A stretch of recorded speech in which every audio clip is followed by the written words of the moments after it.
Well, it appears that this was an explosion of some type. We're not really sure about the nature or the source of the explosion.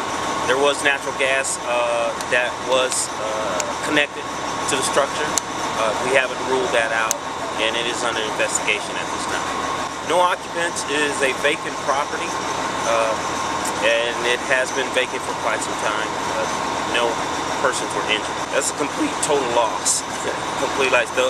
Of the 4 structure walls, 2 of them have been blown out in the back of the structure. There's no confirmed indication that there were any transplants.